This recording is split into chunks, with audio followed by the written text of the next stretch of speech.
Selama 10 abad itu tidak ada berbuat syirik, semuanya tauhid.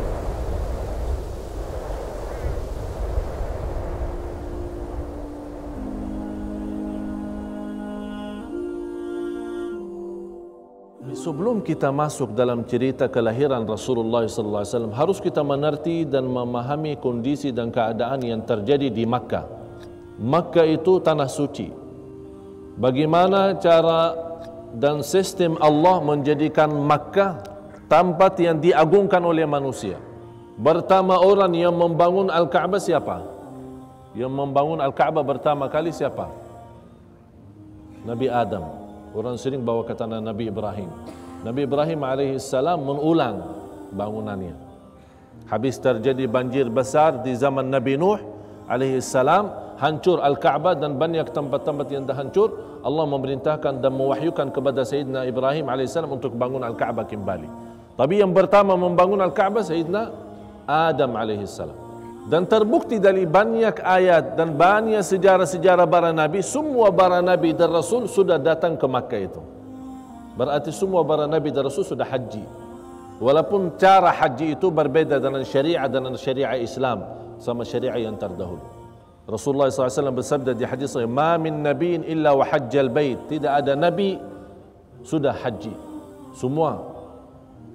Hijrahnya Sayyidina Ibrahim alaihissalam dan isterinya Hajar dan kemudian anaknya Ismail alaihissalam keluar dari Mesir terus membawa keluarganya ke Makkah dan lepaskan keluarganya di situ.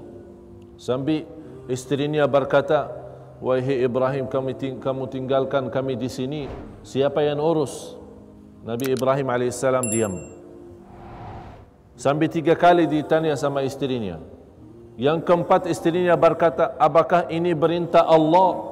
Nabi Ibrahim alaihissalam hanya menggerakkan kepalanya, "Ya, ini perintah Allah." Langsung dengan keyakinan iman yang sempurna, Siti Hajar alaihissalam berkata, "Idzan la yudayyi'una." Allah tidak akan tinggalkan kami. Pasti diurus, pasti dibantu, pasti diberikan segala-galanya. Disitulah tinggalnya Siti Hajar dan anaknya Ismail alaihissalam. Beberapa lama belum cerita Zamzam, kita tidak akan membahas titil-titil sejarahnya. Cuma saya memberikan singkat-singkat saja. Sampai Nabi Ismail sudah menjadi besar dan bernikah dengan seorang wanita dari turunan Bani Jurhum, yang akhirnya Bani Jurhum itu yang datang dari Makkah, dari Yaman ke Makkah, dan mereka tertempati di situ. Sambil lama-lama Jurhum menguasai Makkah. Terjadi perang besar antara Jurhum dan Ghatafan. Ada kabilah namanya Ghatafan. Terjadi antara Jurhum dan Ghatafan, berita atau perang besar, akibatnya dikalahkan oleh Jurhum. Akhirnya Jurhum bubar dari kota Makkah, tidak ada siapa-siapa. Karena Jurhum merasa sudah tidak mampu melawan Ghatafan, akibatnya mereka meredam sumber Zamzam, ditutupi oleh mereka. Nanti ada cerita untuk pertemuan yang akan datang, ada cerita bagaimana cara terlihat atau terbukti posisi dan lokasi Zamzam. Karena di zaman Quraisy Zamzam tidak ada, sudah tertutup. Orang tidak tahu, ada cerita ada air Zamzam, ada air Zamzam, tapi di mana tidak ada karena sudah tertanam dalam tanah.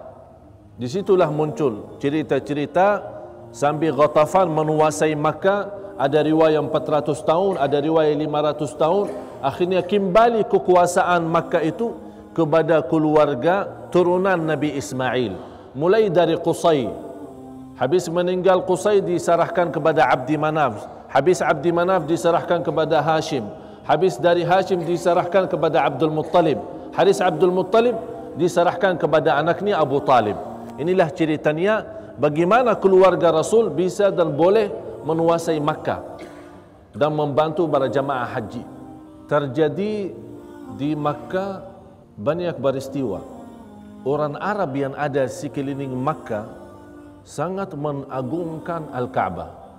Walaupun terbukti dalam sebuah hadis yang sahih, walaupun keadaan mereka waktu di zaman Quraisy karena zaman jahiliyah masih menagungkan Al-Kaabah, tapi kalau mereka tawaf dalam keadaan telanjang, tidak pakai apa-apa. Na'udzubillah. Tawaf, tapi tidak pakai baju, tidak pakai pakaian. Dan sekeliling Al-Kaabah ada lebih dari 360 patung yang disembah selain Allah. Jadi walaupun mereka menagungkan Al-Kaabah, tapi di samping Al-Kaabah itu mereka masih menagungkan pelihara atau batung-batung yang dibuat oleh mereka. Itulah rahasia dan hikmah tersebar yang namanya syirik. Dan selalu Allah Subhanahu wa taala, kalau kita melihat dari sejarah para nabi dan rasul, mulai dari zaman Nabi Nuh alaihi salam, sejak zaman Nabi Adam sampai zaman Nabi Nuh ada 10 abad. Selama 10 abad itu tidak ada berbuat syirik, semuanya tauhid. Tidak ada yang berbuat syirik. Sambil datang satu zaman muncul orang salih, 5 orang salih, Yasu' wa Yaghuth wa Ya'uq wa Nasra. Ini mereka orang salih yang sangat dicintai oleh para kaumnya dan sekeliling mereka yang tinggal di kota Makkah waktu itu. Apa yang terjadi? Mereka begitu meninggal dunia mulai berkurang semangat untuk ibadah. Datang syaitan bisik-bisik di hidupan mereka dan telinga-telinga mereka. Oh, ini orang saleh sudah meninggal. Agar bagaimana jamaah bisa dan boleh kembali bersemangat untuk beribadah lagi, bikin gambar. Bikin gambar. Ini pertama muncul syirik. Bikin gambar, jadi anda begitu lihat gambar, oh ingat orang saleh, nanti kembali semangat ibadah. Beberapa tahun kemudian, habis gambar itu disuruh oleh syaitan untuk bikin batung, tapi tidak disembah. Oh, ini hanya untuk kenang-kenangan, untuk ingat mereka, untuk menagungkan mereka. Muncul batung-batung, pertama gambar, terus batung-batung. Lama-lama keturunan mereka bertanya, ini batung buat apa? Kata syaitan, ini batung-batung untuk minta kepada Allah, tapi lewat mereka. Minta kepada Allah lewat mereka. Kalau mau berdoa, tak sampai. Harus lewat ini. Yaghuth wa Ya'uq wa Nasra. Ini lewat ini mereka orang salih. Kalau langsung, tak boleh. Itu yang diwahyukan. Mereka percaya. Lama-lama keturunan mereka melihat batung, tapi mereka tidak mendapatkan pelajaran apa sejarah batung itu. Datang syaitan memberitahu, ini batung adalah Tuhan kalian. Terjadilah di situ akibatnya tidak menutupi jalan-jalan yang mengantar ke syirik. Akibatnya mereka menimbah batung kepada, tidak menimbah Allah Subhanahu wa taala. Disitulah Allah menurunkan kemurkaannya, tapi karena Allah Maha Adil, sebelum Allah menurunkan azab atau kemurkaan terhadap manusia, Allah utuskan Nabi Nuh. Wahai Nabi Nuh, ingatkan manusia kembali kepada asal tauhid sebagaimana turunan Nabi Adam, jangan rubah-rubah. Disitulah muncul dakwahnya. Begitu juga zaman demi zaman, Nabi habis Nabi dan seterusnya sampai zaman Nabi Muhammad sallallahu alaihi wasallam. Begitu sudah muncul syirik, apalagi di kota Makkah, Allah Subhanahu wa taala mengutuskan Nabi Muhammad sallallahu alaihi wasallam untuk menyelamatkan manusia, untuk mengajak manusia kembali kepada fitrah awal, kesucian, kesempurnaan tauhid.